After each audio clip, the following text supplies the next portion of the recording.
Welcome to the CrossFit Canada podcast, usually telling the stories of Canadian affiliate owners and coaches, but we're going to break that rule today. It'll be worth it, I swear. But brought to you by Affiliate VA Services, where you can get a professional admin assistant for your gym. So today's guest, Craig Howard from Diablo CrossFit. So Craig, how we kick this off is I just did, but you're going to do it anyway. I say it's like a class. You come drop in at my affiliate, you got to introduce yourself because we want to get to know each other. And then question of the day.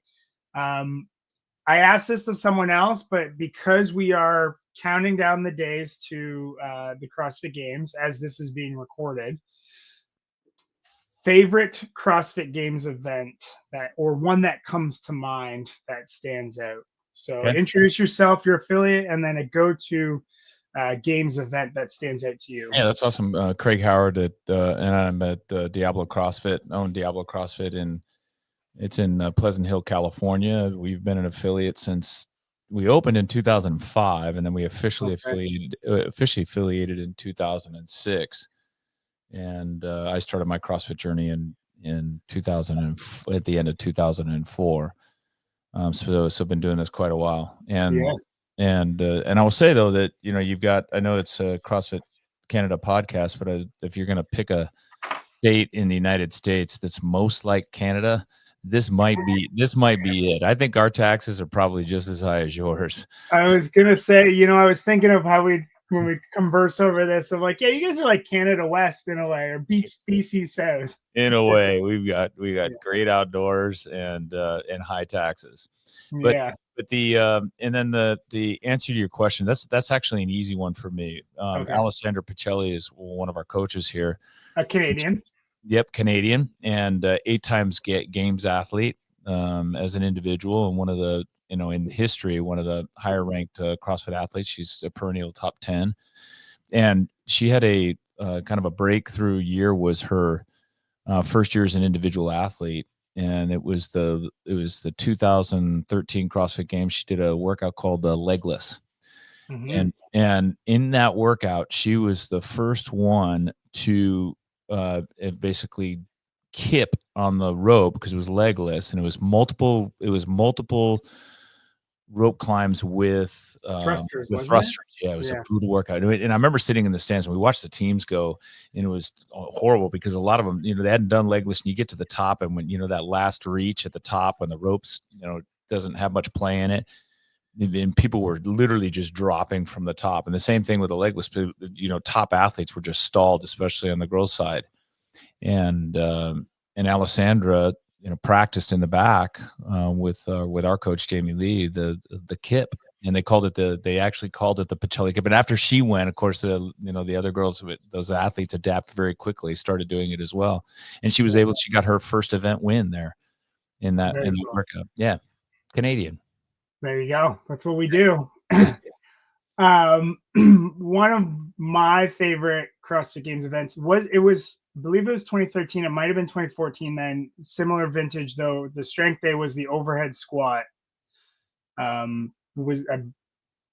Think of Tommy Hackenbrook going for 400 pounds. Was that 2013 as well? Yeah, I think it was. Yep. 13, I think it was 13. That. But him going for 400 pounds, I think Froning went after 400 pounds. And yes, I feel like they got to bring that event back for the strength night. That was you know what, that I do remember that strength night. That was awesome. And that was where they go sequentially too. Yeah, it was across they had the rack set up and the glory days. So speaking of glory days, one thing I am always interested in is people's CrossFit origin stories, and I mean yours, to say you got into it in 2004. It's what's that, the forum days, because it's, I think sometimes now we almost take getting associated with CrossFit for granted, but maybe give us your insight on your first iteration of it and how you got into it. And yeah, that's great. And I read about it it was either, I can't remember, it was Men's Fitness or Men's Journal, and I don't know which one. I'd have to go back and look. And it was a Men's Fitness or Men's Journal article. And the article was the hardest online workout you'll ever do. And it was a small story because there was multiple online programs that were being discussed, because it was the moment of the internet and blogs and online fitness was just breaking out. And I saw the CrossFit one. I was like, the hardest workout you ever do. And I was doing at that time a lot of Navy SEAL type training stuff, running. I was doing marathons at the time, triathlons, and I was also doing lots of push-ups, pull-ups. And the workout was Merv.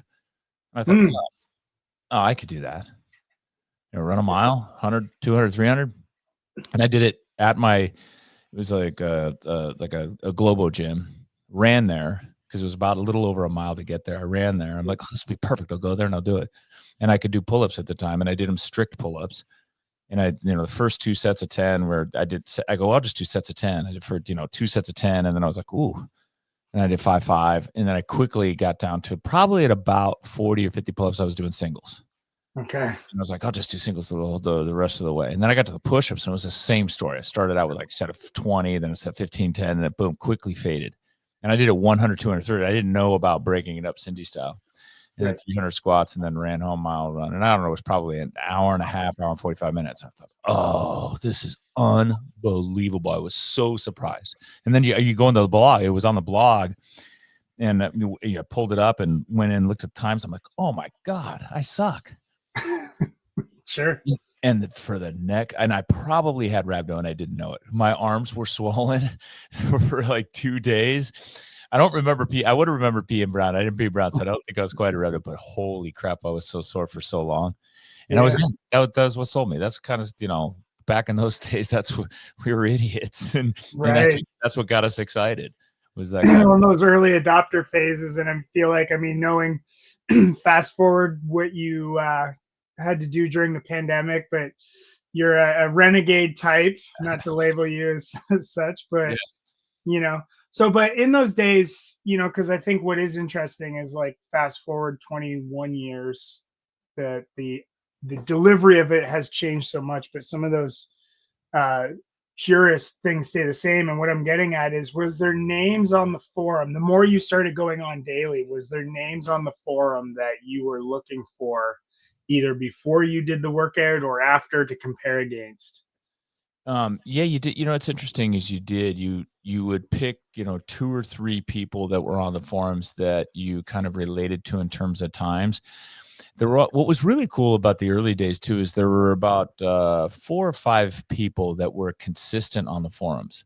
Okay. And were always commenting, and they would give people feedback. They would answer. So if there was someone that had questions about CrossFit or how to execute the workout, there's about 4 or 5 people that were consistent. They were just enthusiasts, and they would come on and they were really, people got to know them. One of them was, I remember Bingo was one of them that was on this guy's, that was his handle name. And I remember where he's out of, but if anyone that was on the forums in those days will know instantly that will recognize that name. And he would offer advice, how to do it, how to break it up, how to scale it, those kinds of things. And then there were 2 or 3 others that you'd always look at their scores and kind of chase. What was interesting too, was we found out, that's where I discovered the equality with women. Okay. You would see the women's scores and just go, damn. And I remember this, and I wish I could remember her name. If I had that pulled up the form, I'd pull it out right away. But she was a kettlebell. She'd competed in kettlebells, international kettlebell competitions, which was, and the kettlebell competition is this, I think they only do 2 moves, the snatch and the clean and jerk, right? Right. Yeah. Press. They call it the clean and press or something. And she was just a beast, but she would give advice as well. And her times on some of the workouts, like Fran and Cindy, the number of rounds on Cindy, and then I remember Diane too. She was just a beast. I'm like, they didn't always do male and female weights back then, did they? No, no, they didn't. And so in the girl workouts, there was no men and women's weights, right, in the early days. And it was just like, holy crap, is that for real? And but that was when you got a sense of, oh, okay, this is something completely different. And I just think, like, not to fast forward right ahead to the end, we'll bounce around, but like, what I'm getting at is, like, that is the essence of the whiteboard. Like, that eventually turned into the whiteboard. Right. And we kind of get away from, as technology comes in, we get away from these basic, simple things of just putting your scores on the whiteboard and going from there. So how important is that to you guys now in your affiliate to celebrate scores and effort to push others to maybe go faster, harder, or heavier than they wanted to prove that they can. So in the early days, everybody put their scores on the whiteboard. You know, well, when you first started CrossFit, if you're started on your own, you put it on the blog. That was so the blog would have hundreds of comments, and everybody was just, they'd post their score, they'd post how they scaled it, those kinds of things. In Diablo, when we first opened, we'd put our scores up on the board. We'd call people up and put their scores on the board. And then we adopted software, picked up software. First was Beyond the Whiteboard, and then we went to SugarWOD. Mm-hmm. In our main location in Pleasant Hill, which is our only location now and our biggest, and has always been our biggest and our bread and butter for our gym, we stopped doing it. We stopped doing whiteboard because we had SugarWOD, or we had Beyond the Whiteboard. We tell people to enter their scores there. And then then I acquired an affiliate down in San Jose, CrossFit Moxie. A friend of mine, run by a really good friend of mine, who we collaborated on a lot of stuff together. It was even painted to look like ours, because our painter went down there and painted his gym. Yeah. And when he moved out of town, he called me because you have to be the one to buy it. You've got to buy it. I'm like, I don't want another affiliate. And then he goes, you look, it so runs itself. And as it turns out, what was great about it is there's some amazing coaches down there and a great manager, and she ended up coming and managing our gym, all of our gyms, for a while until she moved on. But anyway, the long story short, one of the things that they were doing down there was putting all the scores on the board, like very methodically, writing the scores on the boards with time, calling people up. And I remember going down there. I would go down there once or twice a week and work out there and doing that. I was like, this is cool. It's really cool. It's accountability, but it's bringing people together, the comparison. And then you would also, when I would go down there, the first thing I would do when I go in there, and if I knew I was working out, I'd walk to that board. Yeah. And I'd look at the two classes before, and there was always a couple bros I'd pick out that I knew were in my neighborhood. And I still do it today. There's a mech on it. And so we reintroduced it back to Diablo, and people adopted it really quickly, and it's been great. And that, it's kind of it's nobody sweats about putting their name on the board. At first, when you first come into the gym, people are real nervous about it. And if people are, they have a bad workout, we let them put a smiley face on there, which is very rare. But it holds the group accountable, puts us all on the same page, and it forces you to let go of your ego. Yeah, for sure. And I mean, it's like one thing we don't do is, from the early days, we have a whiteboard. We don't do RX and put that on the board. Sometimes on certain benchmarks we will, but I feel like that's a way to destigmatize that. Let me ask you that, because sure. we stepped away from doing the RX versus scale too. Yeah. Why did you do that? Why do you not put it on there? What led to it initially was we were trying to shift away from that, I'm going to RX it, but I'm going to go heavy, and moving more towards trying to be more intentional with our coaching to direct people with our scaling options, to say, hey, this is the stimulus we want to get into. And then what I started to find out was, honestly, the best side benefit was we don't have rep shavers in the gym, or we don't have people worrying about others shaving their reps because they're not chasing that RX. It's I'm going to worry about me, you worry about you. And unless we're intentionally scaling our reps, like we discussed with a coach, it's that culture of rep shaving just disappeared, and everyone got over themselves. Yeah. That's a good point. So there was two things that happened for us, and that's the best one right there, is teaching people the value of scaling to achieve the stimulation that the coach wants. Right. I coached a class today, and the Metcon at the end of it was 7 minutes. It was 10 calories on the Echo bike, and 6 push press, and it was 135.95. And then 8 bar hopovers, lateral bar hopovers, just hopovers. So that part goes really quick. And what I told everyone is, look, the coach, Jamie Lee, who writes our programming, and he wants you to go unbroken. He wants it to be hard, where the last round or last 2 rounds, you're thinking about setting that bar down on a push press, but you can still do it unbroken. Mm-hmm. And what was cool is we got everybody there. And I watched, a couple guys went down as low as 75, but they had and on that last round, I could tell they wanted to put that bar down, and I'm yelling them, don't put the bar down. And they got a fantastic workout. They hit the stimulus one. So yeah, you're right, because it is when we were doing that with RX, people would just wanted to put the RX up. Right. Then on top of it, and here's the reason why I asked the question. You're taking the scores at the end as the coach. Yeah, right. I know exactly where you're going, but go ahead. And so you say, "Hey, what was your time?" 4:39 RX. And you're like, and as a coach, you're like, was it really though? And my coaches were like, man, it is so hard. Like, and you don't want to call them out right there, because that's not comfortable, and it's probably not appropriate. You're going to make people then just give you smiley faces every time, or they're going to be resentful. And so it's really kind of taken away, that we've removed that element. Some people say, my buddy would say, well, you're compromised. No, I'm not compromising. I'm making, like, the athletes today in my class. Yeah.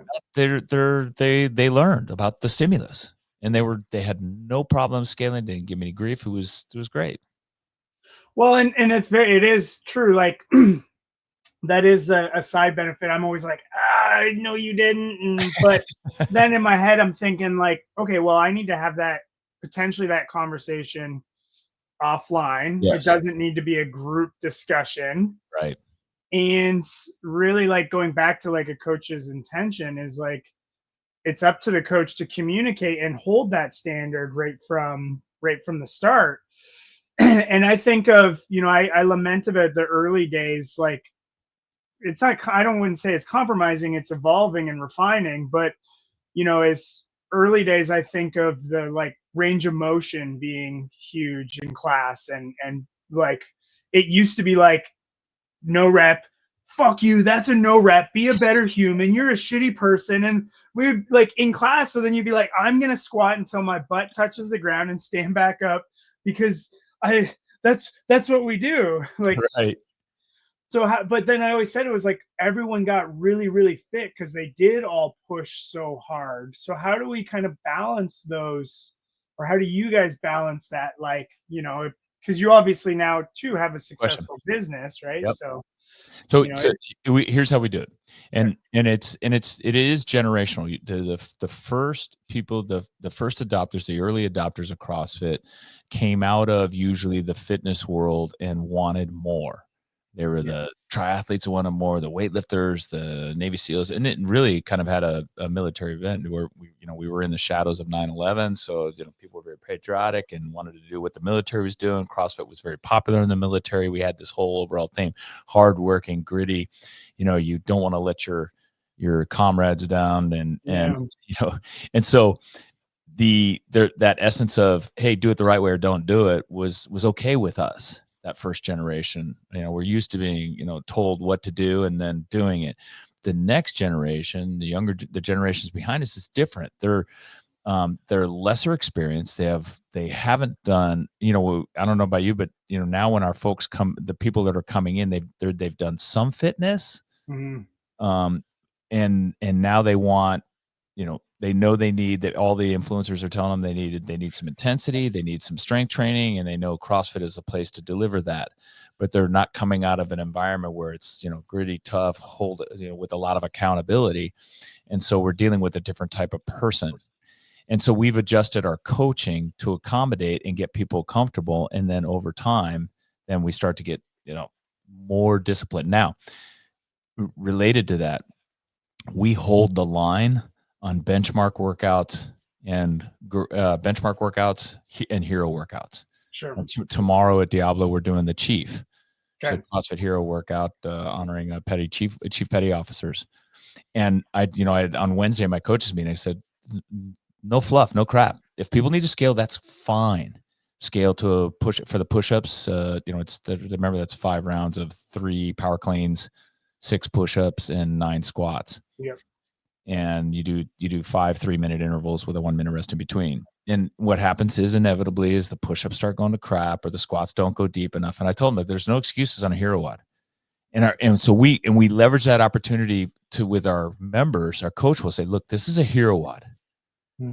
I'm gonna be really strict on you, and it's okay if you want to scale and achieve the stimulus that we want you to get, which is, we want to keep your heart rate up and keep you moving the whole time. We don't want you standing still in a workout that's a 3-6-9 workout. Yeah. And so that's where we leverage it. And then, we'll have people squat to a target. We'll have people, we go through the plank on the push-up, and then we have them scale to, a bar on a rack for your push-up. So you're doing it in an incline.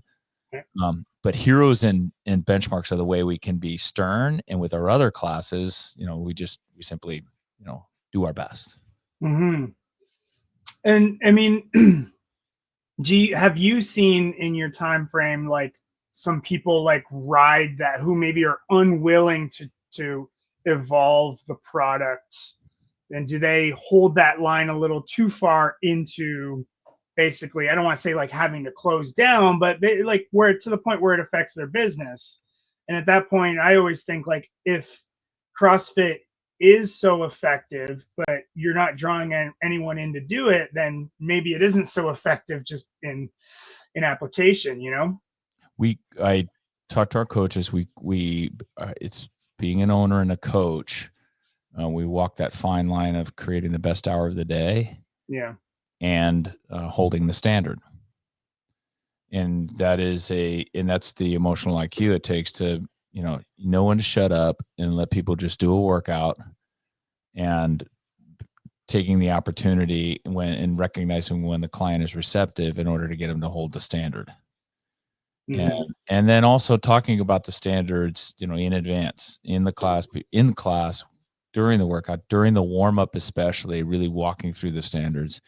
And then having them understand, I told my coaches, as a matter of fact, yesterday again, like we need to spend more time educating. You got to, during the warm up and during mobility work before the workouts, it's a great time to talk about why we do the things we do. Why is squatting to full depth important? Why is, a plank push up really important? And try and have our community understand the importance of those things as it relates to overall fitness, not just honor and the code of CrossFit. Yeah. Well, and even I think of,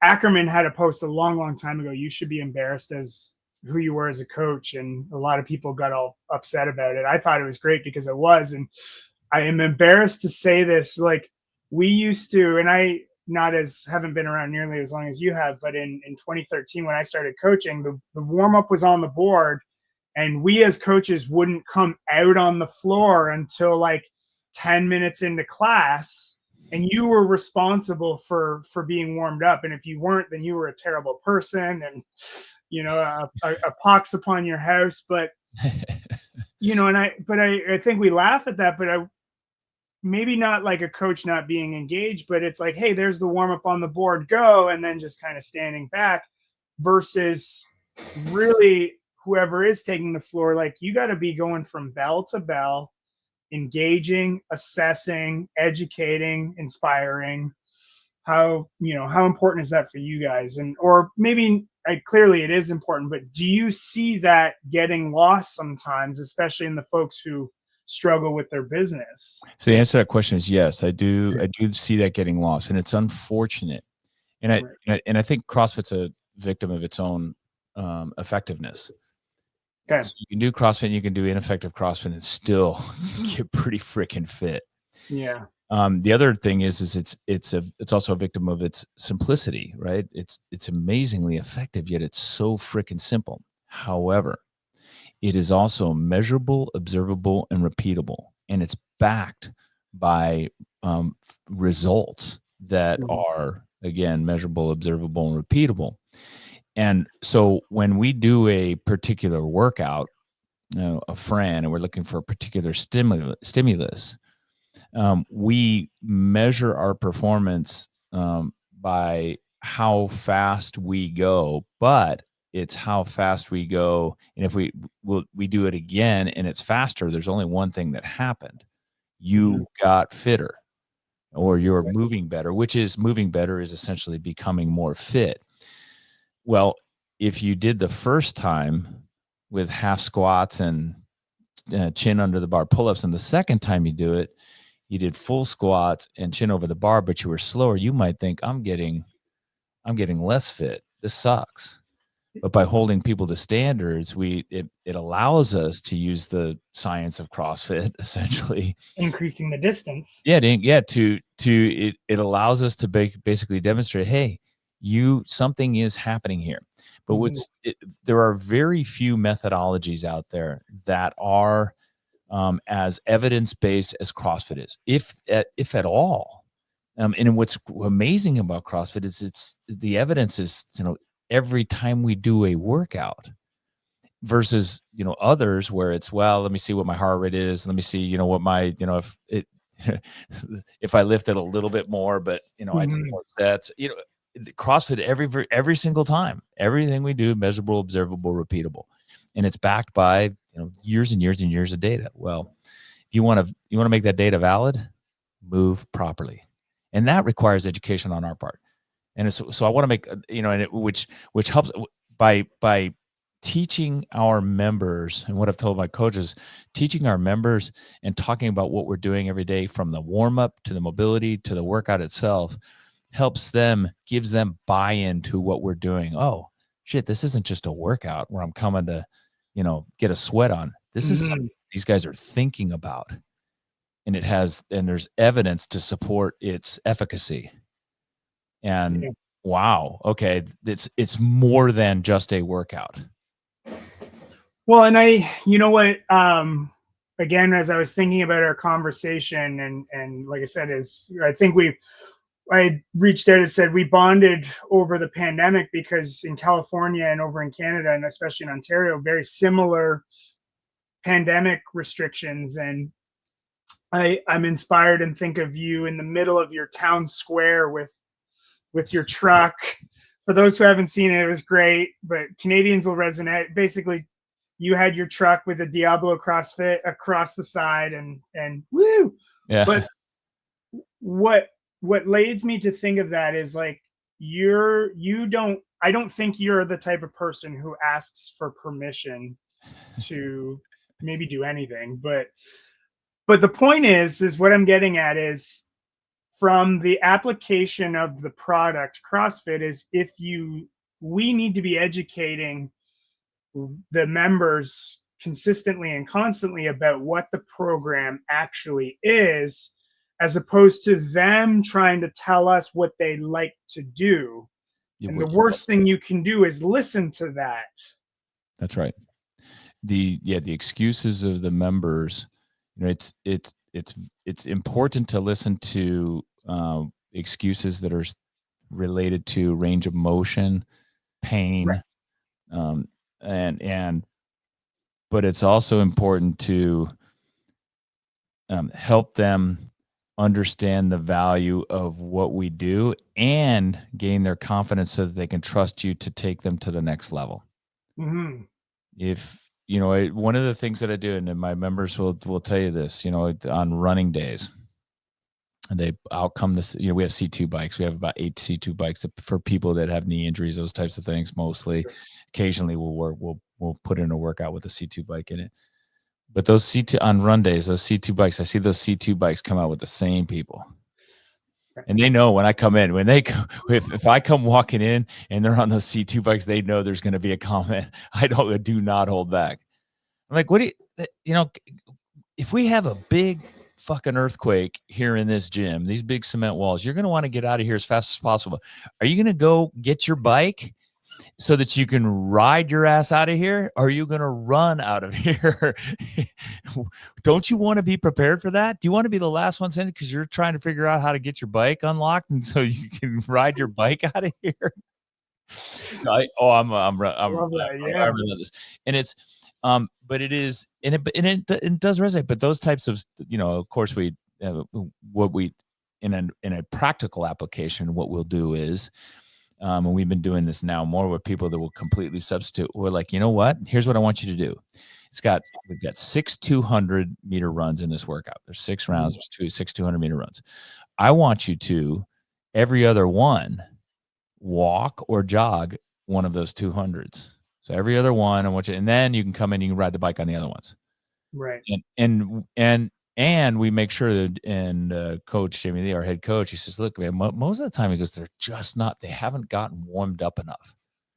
Sure. And once they get really warmed up, and Yeah. in the warm up, you include drills that, you know, are beneficial for running. He goes, I can get them running, and they won't ask for the bikes. And which kind of puts it back on us, Matt. In other words, as a coach, like, what am I not doing? And we take it as a challenge. What am I not doing that's making this person want to take their, their lift a little bit more weight in the clean, run some of the rides that they're doing instead of just riding the whole time. How can I get them to do a power clean into a front squat versus doing a squat clean, just to get them used to that, that movement. All of those things are very good coaches can get people over those mental hurdles that may be holding them back. Well, because I guess what I think of there is you say that is like progress, yeah. Right? And like you already said it with the Fran discussion, like progress can be delivered in multiple different ways, and people will resonate more with like performance progress than say weight loss. Yeah, that's right. But in order to do so, it often takes stepping out of that comfort zone. Yes. And that's what effective coaches do. Yeah. To your, with respect to my brashness and Diablo, and it's one of the things that it's a unique characteristic of CrossFit, I think. And if we constantly soft pedal it and make it easy and fun, I think it takes away from our overall, one, image, but two, the overall impression we make in the customer's mind with respect to what they're doing on a, here in the gym. This is hard. CrossFit is hard. Yeah. And as a but the net result is it's fucking amazingly effective, very fast. And the harder you go, chances are the quicker you're going to be fit and the better you're going to feel afterwards. Very few things we do that are this hard in life. Well, and then it sounds like, well, I mean, I know this is what it is, but it's like, that's then not only it's like what you're actually defining now or building is your culture.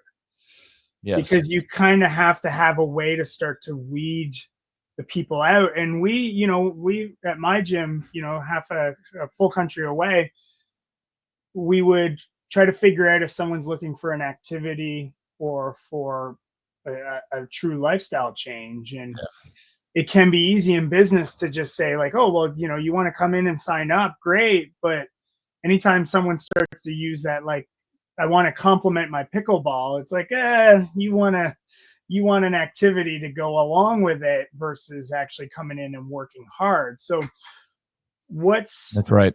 How important is the culture for you? And is that something that you've intentionally built into, or is it something you stumbled upon that you carried forward? Definitely the latter. And I had a great conversation with Juliet Starrett, married to Kelly Starrett, and they started CrossFit San Francisco. And we talked about, because in the early days we would get together with them once every 3 or 4 months just to shoot the shit about business and everything else. And when she said it, and this is the same for us, it was the same exact thing for Diablo. She said, when we started this, we weren't thinking about making money. Right. We were just doing it because we wanted to get together, and it was a really cool way to work out and work out and work out very effectively. Like, it was like, you got it done quickly. I came out of the world of triathlons where I was, 2 or 3 hours a day. It was so boring. And then I came into CrossFit, and I'm like, there's no way that, you can do a 15-minute workout and that being effective. And I was just shocked. And it was, it was literally like a punch in your face. And I wanted to share it with everyone that, because I was passionate about fitness. I wanted to share with everyone, hey, we've been wasting our time. We've been spending so much time in our gym. You just don't need to do that. Here's this amazing methodology that is, measurable, observable, repeatable. You can see the results right away. And it makes you look fantastic and feel great. And that created kind of a confidence Well, it did. It built confidence in me as a gym owner at the time, and then also someone that's a passionate fan of CrossFit. But then that carried over to my attitude for everything in life. And then I wanted to share with everyone and we carried that same kind of attitude. I didn't care if someone didn't come to my gym. As a matter of fact, Matt, get this. This was on our website. We had it on a sign in the gym as you walked into our gym, and it said, "If you don't come," and this was on our website, "if you don't come, we don't care. If you do, we will." And because what I told, and I told my wife this, I told my coaches this, I'm not interested in texting, tagging, emailing people, hey, you need to come into the gym today. You need to come to the gym today. I don't want to worry about the people that don't want to be here. What I want to do is focus on the people that are here and that come here. And with that still carries over to this day. I don't have any, there's a lot of automated systems like, hey, I haven't seen you in a couple of weeks. Where you been? We don't have any of those. If you come, man, we are all over you. We're gonna help you move right. We're gonna scale right. We're gonna give you all the things to make it comfortable while you're here. We're gonna make it an awesome experience. I'm gonna put great fucking coaches in front of you that are gonna help you get better. I can't worry about the people that don't want to come. And as a result, what we've done is we've filtered out and we've got these members that want to be here. Some, you know what our problem is sometimes, and you have this too. I know you have this. You have members that come that never stop coming. Yeah. I've had to have conversations. Take a rest day. Take a break. A rest day. Yeah. Just before I came in here. So I coached class. I'm sorry if I'm rambling. No, ramble on. I coached class at noon. And the workout was, we did some handstand skill work beforehand. That was about 20 minutes we spent doing various different positioning and everything else. And then the workout was a 7-minute AMRAP of the push press and assault bike or echo bike. And then bar jump overs, pretty heavy, 135/95. There's a member in there, and I'll say her name because she won't mind, Leandra. So she didn't go in there, and afterwards she goes, I'm not. I go, well, nice job, Leandra. You did go. She goes, I got a little bit. My kid's sick, and so I got a little bit of sickness. I'm like, oh damn.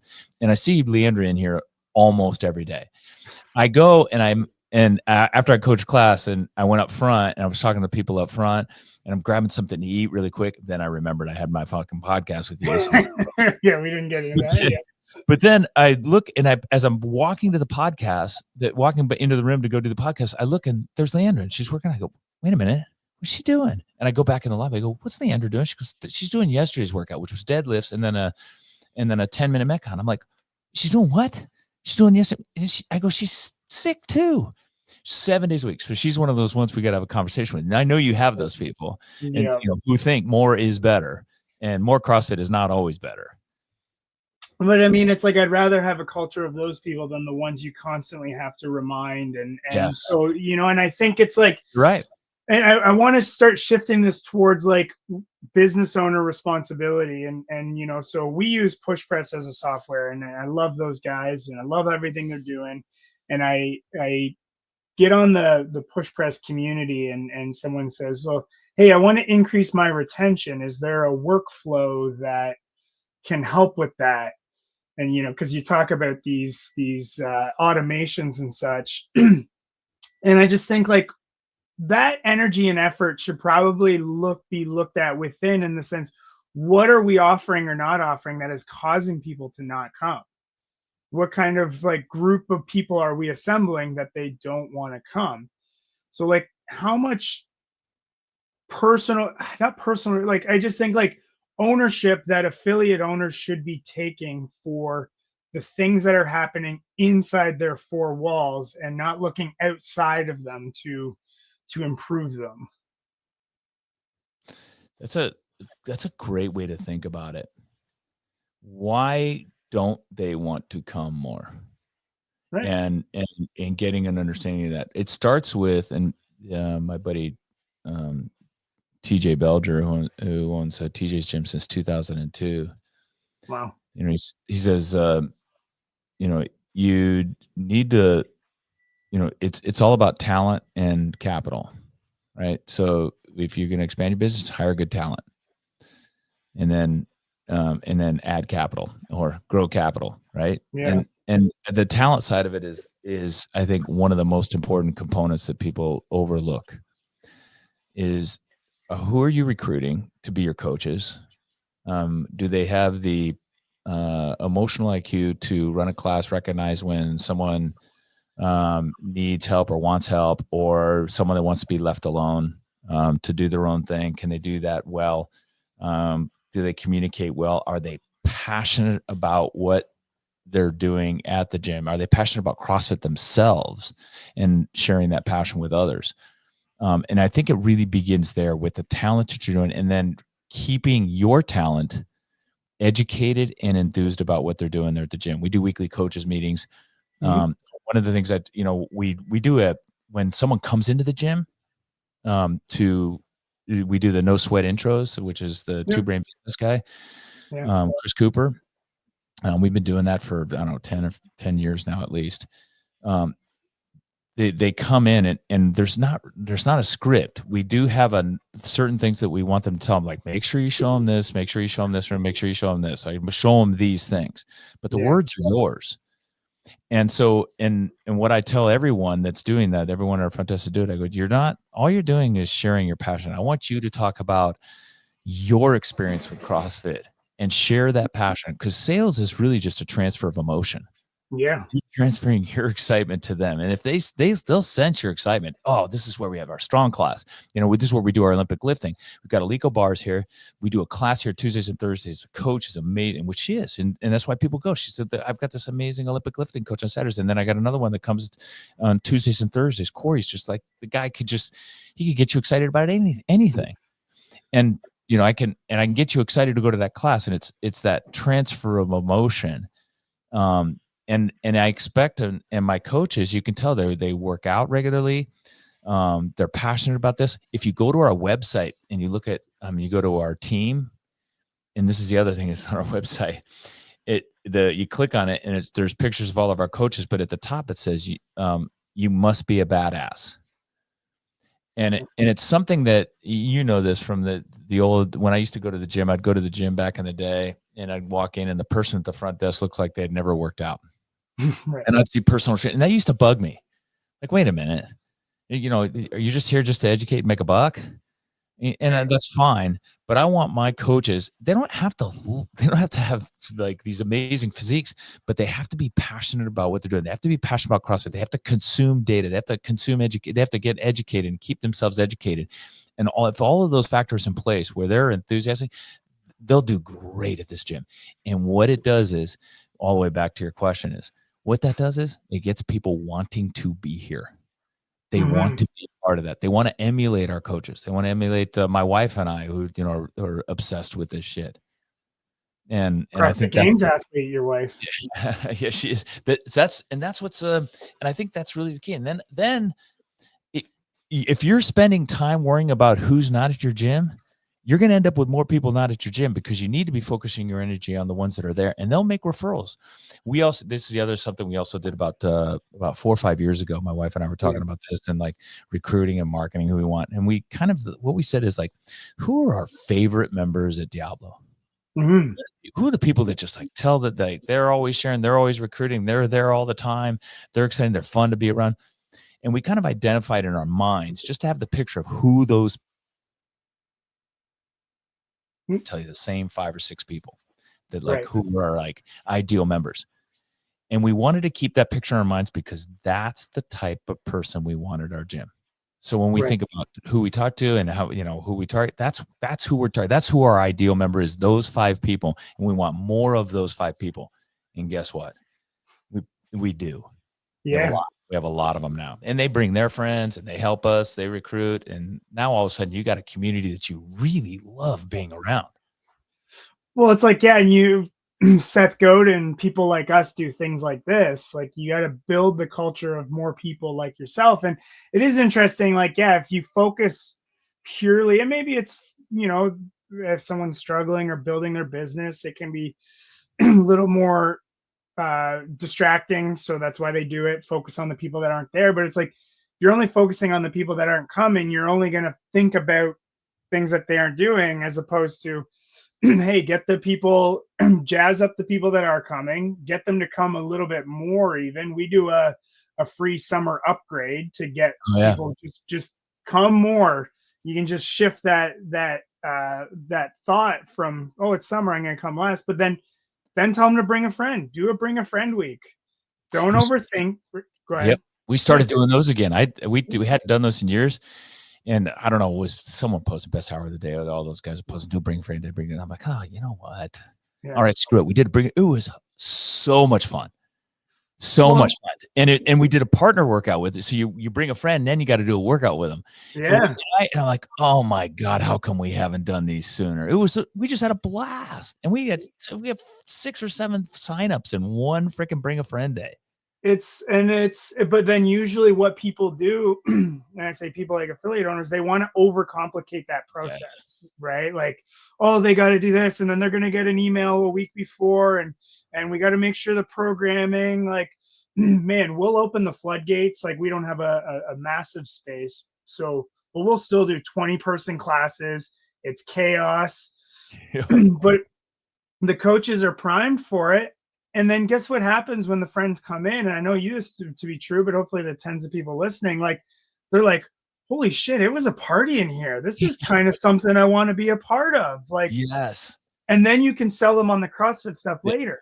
You're right about that. And that's something that we've worked on. I don't do any marketing, but you're right. I would like during the open, I make the open awesome. We do, intramural open, and then we do a big celebration for the last night. I try to have 3 or 4 big community events where we come together.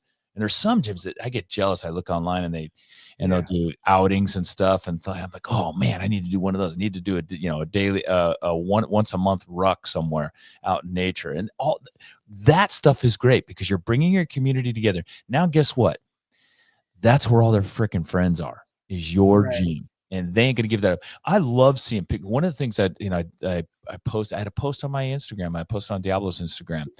I love seeing groups of our members. You get this? You open up your Instagram and groups of your members out doing something together. They did a show, they went on a trip, they did a high rocks race, whatever it was. Groups of your members together. I'm like, that is money. Not only are they getting together and building friendships that are going to last, now they're all their friends that they can't fucking quit Diablo. All my friends are there.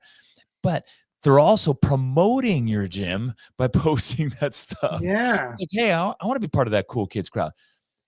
The more you like celebrate your members going out and doing something. At first, I remember back in the day, early day, members would have like during the holidays, a cookie party or something like that. And we didn't get invited. My wife was like, it kind of burns a little. Like, how come we didn't get invited? And then I remind her, hey, we got enough shit going on with our gym. We don't need to go to every event. And then I kind of turned around in my head. I go, wait a minute, that's awesome. That's exactly what we want to have happen. Because you guys don't have to be the ones in front of it all, right? Like you build Diablo, and then you're supposed to step back and let the community run itself. Yep. Oh yeah. Well, on to your point on the signing up and the whole process and making it easier.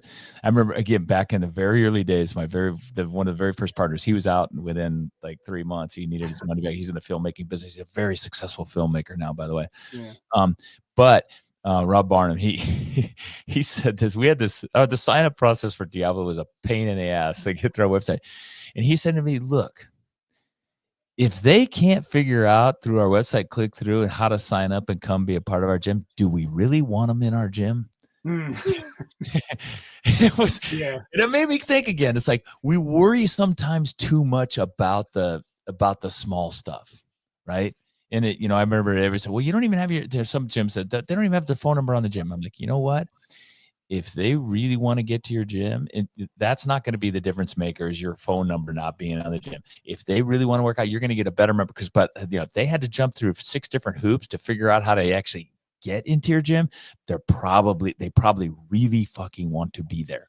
Mm-hmm. And so there's some value to that. So don't sweat it if you don't have the most efficient system. You don't have the the best onboarding. You're not sending multiple emails, and you got a little chat bot that contacts them and says, "Hey, how was your experience?" Don't sweat it. It's going to be the experience they have when they get there and the excitement of the community, the people that greet them. Do you have this in your gym? When we do tours, when people come in to do tours, my members that are standing around will stop and go, "Hey, welcome to Diablo. Oh, you're going to love this place." Make sure, I don't even have to talk. my members will do it for us. We actually, I've always wanted to time how long it would take before someone says hi, and you know, one of my, we call him the mayor. He's the mayor of 430. You know, and he says he's a loudmouth, but then he went to a drop-in down outside of Nashville, and he said nobody said a word to them. Wow. You know, and so it's like these basic things. But you said, yeah, like it's like you can have these automations and this 7 email drip campaign, but if they get finally, yeah, I signed up, great, but then they show up on day one and it's just flat. Oh. Right. And so where I want to go that to is because like it's like here we are, two opposite ends of the country, two different countries, but it's like talking about the same magic that has always been the same in CrossFit since day one to where we're at now. And you know, as I don't know if you have any more information, there doesn't need to be any breaking news, but about the sale of CrossFit, and then like, well, what are they going to tell us what to do, and how are they going to help us, and yada yada. It's like all the stuff is within the control of your affiliate that has zero to do with any of this. Yes. We forget about that. And the problem is that social media draws us away from that and makes us think that that's going to be really important. And the reality is it isn't. I mean, Right. net at the end of the day, how Diablo was affected with all of these changes of CEOs and the acquisition and everything else. The only thing that affected us was the affiliate fee change. And for us, I was okay paying that increase in the affiliate fees. And there has been an improvement in media and other things that they're doing. There's actually some really cool stuff now in the affiliate toolkit. But like for me, it was like, okay, will that keep the lights on at CrossFit and then keep producing content online and doing that side of the job for me? Great, because nothing's changed here at Diablo. Yeah. Nothing. That's all in my domain. And the methodology itself is still the same. And 100 Words of Fitness hasn't changed. And so, yeah, we forget that because I think social media kind of makes us worry about all those things. To answer your question though, regarding the acquisition, I do know this, that there were a lot of interested parties. So that's cool. Yeah. That there were a lot of entities that were interested in it. The 3 categories according to Don Fall, that I was, because I'm on the affiliate council, I got to, hear from him about it with some other affiliate owners. The 3 categories of people that were interested. One was there were some private equity firms, although that is unlikely that it'll be another private equity firm, primarily because private equity firms want to be in for 3 to 5 years and they're looking for a 5x to 10x return. And that's really not a feasible outcome for CrossFit. Sure. It's an unwieldy beast, these affiliates and training programs in the CrossFit Games. That's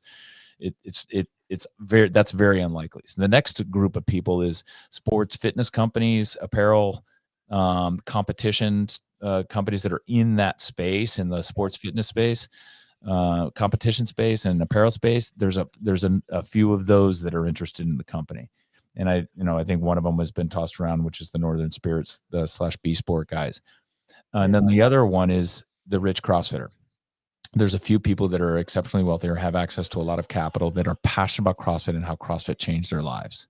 Mm-hmm. And it is most likely that it'll be that one or the sports fitness companies that end up acquiring CrossFit. The deal, from the latest I've heard, which was very recently, is that it is not sold. Okay. Yeah. It's a long process of due diligence. One, they've got the whoever's acquiring has to make a bid based upon what they see in the data room, all the information on CrossFit, and then the second part is it has to be accepted and validated, and that's a long process. It will happen this year, according to Don. Very likely it'll happen this year, and it may be announced after the games, but not before. But again, I just don't think. I'm hopeful that it's the rich CrossFitter that's passionate about it and then wants to make the investment in the organization to help improve what we do and make training certifications more accessible to our coaches, and then and continue to improve the media content online so that people want to come here. Well, and and it's interesting that, like, hey, the announcement's probably going to happen later rather than sooner, but still this year. But if you sit on your hands and wait for something that isn't going to affect, And then, you know, ironically enough, so we didn't talk about it online. Craig stood me up for an hour, but you know what I did during that hour was I browsed the brand new affiliate education resource that just came out, right? And released by Daniel Chaffee, who has arguably, I think he has 500,000 members, or but you know, it's like he is amazing, dude, in his gym, and that guy knows how to run, and he teaches sales. He's a sales training educator. And so he comes, you know, it's like you can say, well, you know, CrossFit Louvre, they've got 1,200 members or 1,500 members. Oh, well, you know, it's different for you. It's like, well, no, it's not. And what does he do is he goes and puts it all out there for free. Well, not for free. It's included in your affiliate dues. And so I would challenge the people who point the finger and towards HQ. What are they getting? It's like, did you know that's coming out, and have you looked at it? I went on there not too long ago, about 3-4 months ago, and went through some of the content. There is a tremendous amount of content. And I think back, you know, even in 2013, there was hardly anything. Right. And when we started, you know, granted, my affiliate fees when I started was $500, but I also got zero for it. There was, you know, and I was okay with that. The reason why I was attracted to CrossFit is because it was my own deal. I could make it what I wanted it to be. That's right. And I did a email search the one day on my old email to see how many emails I got from CrossFit, like from 2005 to about like 2015 or something like that. I actually had zero emails from CrossFit. The only ones I got were it was time to renew your affiliation, and that was it. That was it. No communications, nothing. It was all, we relied on the blog. And I was okay with that because I knew it was in my hands to be the carrier of the brand, to represent the brand and implement the methodology in my gym, which was so freaking amazing, especially if you do it well. Well, and you knew that you were responsible to be the one to do it well, right? And like, yes, that's right. And I think of just maybe, you know, because then some of the other side, and I don't like to get too far down these things, but people are thinking, well, it's, you know, my business is just making CrossFit rich. It's like, no, it's not. But at the same time, if you get rich by making CrossFit rich, who cares? I want CrossFit to be rich and successful, so they don't feel like they have to sell it again, so that they can do their jobs well and get paid well to promote and make this more successful for everybody else. Look, I've said this a couple times. I've told my coaches this. I'm a passionate believer that the next 10 years are going to be the best 10 years for CrossFit gyms or any gym owner. You have kind of a convergence of things that are happening. One is you have aging population, chronic diseases at an all-time high. Healthcare spending is at an all-time high, in some cases very detrimental to many countries, the United States included, to the overall government budget. And you have this, as a result, I think a beneficial side effect of the pandemic was that people are now focused on health. They realize, oh shit, sick people died sooner. And so we are seeing in our gym, a lot of people coming in just wanting to be fit. Like I'm not doing any marketing, but we're getting a number of people every week coming in and doing tours and wanting to get fit. Now, the other part of it is you have all of these very educated influencers, not just your TikTok influencers. These are people like Huberman, Rhonda Patrick, Lane Norton. You know them all, and Peter Attia. These people have all written books. What is it? The Means family, the Casey and Callie Means. These people are educated. They have their PhDs, MDs, and they are telling you that what you need to do to live longer is improve your VO2 max, and you improve your VO2 max through intensity is the primary driver. Then strength training. You need to be strong to improve longevity. And those two things right there, that is CrossFit. And we do it better than anybody else. Tell me right now a gym, and I challenge anybody, tell me a gym right now where you could go outside of CrossFit and learn how to move a barbell. There's almost no place to do it. And I've told CrossFit. I would say Westside Barbell that they know about through CrossFit. Sure.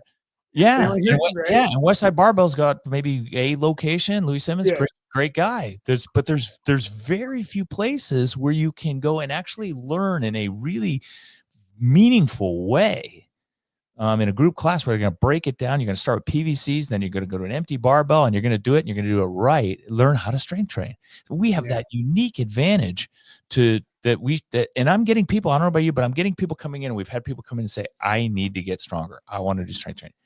And so for the next 10 years, as we have this hyper focus on healthy nutrition, reducing obesity, and getting fit, even with the popularity of GLP-1s, it's going to benefit CrossFit gyms. I haven't noticed a GLP. Yeah. GLP hasn't affected my business. No, in fact, not at all. Someone joined because they lost a bunch of weight on GLP-1s and then wanted to take it to the next level. And doctors tell people with the GLP-1s, you need to work out to maintain your muscle mass. Yeah, on a GLP-1. And that's great. All right. That might be the intervention. You know, I don't get wrapped around the axle about GLP-1. Yeah. There are some people that need intervention. There's similarly, some people need an intervention for depression. They need an intervention for, whatever, alcohol addiction, whatever it is. Intervention can work fine. It'll work even better if you join a CrossFit gym for all of those things I just mentioned. Well, exactly. Right. It's like, and you think like good to great, like what's the thing that you can do that you can be the best in the world in? And that's the one thing that I know CrossFit delivers the best group fitness experience that can bring people of all different walks of life through complex exercises and still meet them where they're at while forming community and connection. Right? Dude, there. Right there. That's it. We're the best in the world at that. You're the best at the world of that. You can go to other places. Let's say they use community in their taglines. No, great. You'll get a great workout. If you go to Orange Theory, F45, everything else. But there is nothing like what happens here in terms of connection and community. This is not manufactured. This is not a prop. This is not a marketing play. This is something that is an incredible side effect. We didn't expect it to happen. Juliet Starrett told me that yesterday. She goes, we didn't expect it to happen. She goes, but it did. And we were like, holy shit. She says, this is the best. Yesterday she said to me, she goes, Kelly Starrett and I back in the early days, she goes, it was nuts. People come in, they want to be there all the time. They come in the rain or shine. And they had an outdoor facility. Container. Yeah. She had the shipping container. But she said to me, she goes, recently Kelly and I have been watching on Netflix and stuff, these cult shows, all these shows about cults. And we, every time we look at each other and go, man, were we part of a cult? Yeah. and yeah, you kind of were, and we kind of are. And I almost think CrossFit should embrace that. It's more than a community. It is a cult. It's a cult of fitness. It's a cult of health. It's a cult of longevity. That's right. Yeah. So you had already kind of said it, but in wrapping up, 21 years later, you still clearly just get fired up talking about this stuff. So what fires you up for the next, let's say 12 months, to kind of wrap things up, get others fired up with you? Yeah, it's for the next 12 months, we're gonna have someone that's gonna come in. I'm excited about an acquisition because you think about who's going to come in here and what are they going to be thinking about? Whoever buys this thing, they recognize the most valuable part of this, which everyone's learned over these last 5 years. We've all learned a little bit too much about this company. Yeah. And one of the things that everybody has learned, the most valuable component, the affiliates. Right. And I can tell you this, whoever acquires this company, they're going to come in on bended knee to the affiliates, because the first thing you don't want to do is piss off the biggest revenue stream that you have. So the first thing that's going to happen is we're going to get new owners that are going to come in and really try to impress us. And we're going to hold them. We'll hold their feet to the fire. Yeah. And so that's going to be awesome. And then you have the Open coming. And I think next year, 2025 is kind of a wash year, especially with the tragedy that happened in 2024. Yeah. And so we're kind of getting past that. But I think 2026, they're gonna nail it. Well, this thing right here too, the Community Cup was a vibe. Yeah, it was, and I think they're going to do that right. I think between you and me, I think quarterfinals are going to come back. Okay, and I think quarterfinals they're a pain in the ass for the affiliates to run, but admittedly, my community loved the quarterfinals. I think the quarterfinals are going to come back. That's going to be a lot of fun. You're going to have a lot of opportunities in 2025, and you're going to have a management team, a new management team, or new owners with some of the same management. I don't know if this is going to be a new management team, but they're going to be very, very eager to please all of us. And that's going to be a really good position for the affiliates to be in. And then on top of it, you have a kind of a global focus on improving health through strength, intensity, and hard work that produces the best results. And that is just a recipe for massive growth for CrossFit affiliates and CrossFit in general. It's kind of, and I don't say that just to being in a vacuum here. Yeah. I talked I talked to a lot of affiliate owners. Zia down at CrossFit Counterculture in San Diego has been around a long time. TJ, he said for the first time, he almost lost his gyms. He had 5 gyms, he got down to 1, and he says it's doing really well. He goes, Craig, for the first time in like 5-6 years, he goes, I'm in growth mode. He goes, I don't know what that means, but I'm in growth mode. He goes, man, I sense that these next few years are going to be great years. And he's TJ's a wise soul. Juliet Starrett with Kelly Starrett and the Ready State. Yeah. They're feeling the same vibe. I think it's going to be a really exciting year next year, and especially for CrossFit affiliates. Sounds like it's time for us to get to work then. Yes, sir. On that note, 3, 2, 1, time.